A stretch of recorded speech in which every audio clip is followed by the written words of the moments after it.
আজকে একটা ইফতার পার্টি ছিল। আমরা 5 ফ্রেন্ড মিলে একটা ইফতার আয়োজন করা হয়েছে। তো এটা ছিল বুফে। তো আমরা প্যাকেজ ছিল 1,000 টাকা করে। তো আমাদের 5 জনের আজকে বুফে ছিল ইফতার পার্টি। আপনারা দেখতে পাচ্ছেন আমি আসলে বেশি খেতে পারি না। পর্যাপ্ত এখানে পরিমাণে মাটন ছিল, বিফ ছিল, চিকেন রোস্ট ছিল, বিভিন্ন আইটেম ছিল। তো আমি আসলে খেতে পারছি না। দেখেন ওদেরকে দেখায় ওরা কিভাবে খাচ্ছে। সবার প্লেট দেখেন অনেক বেশি বেশি ছিল। তো সবাই খাচ্ছে, আমি আসলে খেতে পারছি না। আমি খাবার নষ্ট করে ফেলছি। এর জন্য তারা আমাকে বলতেছে যে তুমি খেতে পারো না, তোমাকে নিয়ে আসা যাবে না। আমি বললাম যে আমি খেতে পারি না।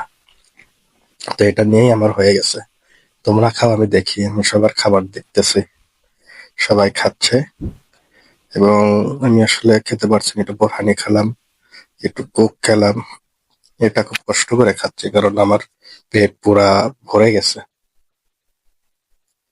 তো দেখেন, শহরের ব্যস্ত শহরে সবাই যার যার কর্মব্যস্ত, আমরা আছি ইফতার পার্টি নিয়ে।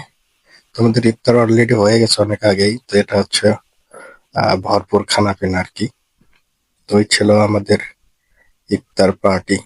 দেখুন, সব খাইতেছে, আমি খেতে পারছি না।